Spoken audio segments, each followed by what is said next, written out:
ఖరీఫ్ సాగుకు డబ్బులు లేక అప్పుల పాలవుతున్నామని జొన్న రైతుల్లో ఆందోళన వ్యక్తమవుతోంది. కొనుగోళ్లు పూర్తయినా డబ్బుల చెల్లింపుల జాప్యంతో కష్టాలు పడుతున్నారు జొన్న రైతులు.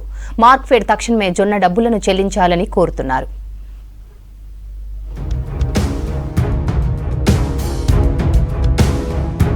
ఆదిలాబాద్ జిల్లా వ్యాప్తంగా సుమారు 25,000 ఎకరాల్లో జొన్న పంట సాగు చేశారు. 4 లక్షల క్వింటాల దిగుబడులు వచ్చాయి. దిగుబడులు వచ్చిన అనంతరం కొనుగోళ్లలో నెల రోజులు ఆలస్యమైంది. ఏప్రిల్ నెలలో కొనుగోలు సెంటర్లు ప్రారంభించి మే 8వ తేదీ వరకు పూర్తి చేశారు. 3.64 లక్షల క్వింటాళ్ల జొన్న పంటను మార్క్ఫెడ్ కొనుగోలు చేసింది. కొనుగోళ్లు పూర్తయి నెల రోజులు దాటుతున్నా జొన్న డబ్బులు చెల్లించలేదు. ఆదిలాబాద్, జైనద్, బోధ్, ఇంద్రవెల్లి, ఇచ్చోడ, నిర్మల్, బైంసా, ఆసిఫాబాద్ మార్కెట్లలో కొనుగోళ్ల ప్రక్రియ చేపట్టారు. నెల రోజుల ఆలస్యం వల్ల చేతికొచ్చిన పంట విక్రయాలకు దళార్లను ఆశ్రయించారు. దళారులు చెల్లించిన ధరతో జొన్న రైతులకు గిట్టుబాటు కాలేదు. ధర తక్కువైనా పంటను అమ్ముకోవాల్సిన దుస్థితి నెలకొంది. జొన్న పంటకు కనీస మద్దతు లేక మార్కెట్కు తీసుకువచ్చిన పంటను రిటర్న్ తీసుకువెళ్లలేక దళారులు నిర్ణయించిన ధరకే విక్రయించారు రైతులు. దీంతో కనీస మద్దతు ధర రాక దళారుల దోపిడీతో రైతులు తీవ్రంగా నష్టపోయారు.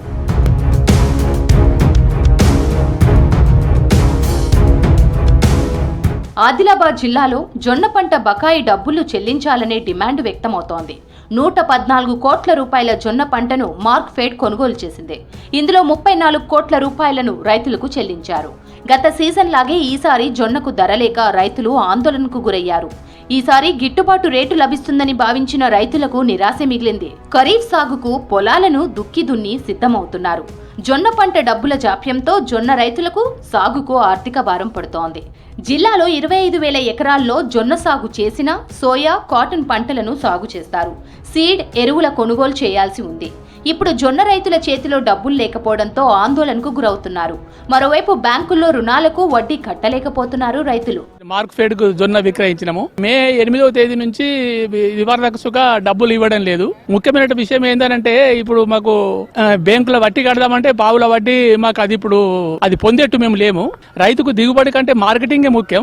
ఎంత దిగుబడి చేసినా లాభం లేదు. మీరు మొట్టమొదలు మాకు ఇచ్చినటువంటి డబ్బులు వెంటనే ఒక 5-6 రోజులు, వారం 10 రోజుల్లో ఇస్తే బాగుంటేది. ఇప్పుడు నాణ్యమైన విత్తనాలు కొందామంటే కొనలేకపోతున్నాం. డబ్బులు లేకపోవడం వలన మేము ఇవి కొనలేకపోతున్నాం, మార్కెట్లో తిరగలేకపోతున్నాం. దయచేసి ఇమీడియట్లీ మాకు ఇప్పుడు ఇస్తేనే జొన్నల పైసలు పడితేనే బాగుంటది. వాస్తవంగా ఈ రైతులకు ఇప్పుడు ఎందుకు డబ్బులు అవసరం అంటే, వాస్తవంగా ఇప్పుడు ఖరీఫ్ పంట కొరకు పత్తి విత్తనాలు వేసుకోవడానికి, కంది వేసుకోవడానికి అవసరం కాబట్టి ఖచ్చితంగా ఇప్పుడు డబ్బులు అందించాలని చెప్పి మేము కలెక్టర్ గారిని కలవడానికి రావడం జరిగింది. తన బంగారం కానీ అన్నీ అమ్ముకుంటా అసలు పెడతారు, కానీ తన సొంత డబ్బులే వచ్చిన వీటిని ఇవ్వకపోవడం సరైనది కాదనేటువంటి మేము చెప్పదలుచుకున్నాం. వెంటనే ఈ యొక్క డబ్బుల్ని ఈ 2-3 రోజులలో చెల్లించాలని చెప్పి మేము ప్రధానంగా డిమాండ్ చేస్తున్నాం. జొన్న పంట డబ్బుల చెల్లింపుల్లో జాప్యం వాస్తవమే అన్నారు మార్క్ఫెడ్ ఆఫీసర్లు.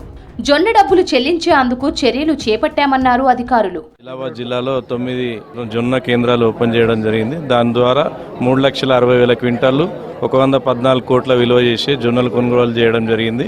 30 కోట్ల రూపాయలు ఆల్రెడీ రిలీజ్ చేయడం జరిగింది. ఇంకా 84 కోట్లు ఈ 2-3 రోజులలో రిలీజ్ చేయడం జరుగుతుంది. మనం ఏంటంటే హెడ్ ఆఫీస్ నుంచి కొన్ని క్లారిఫికేషన్స్ అడిగారు. ఆ క్లారిఫికేషన్స్ ఇవాళ ఇవ్వడం జరిగింది. కలెక్టర్ గారు ఇవ్వడం జరిగింది.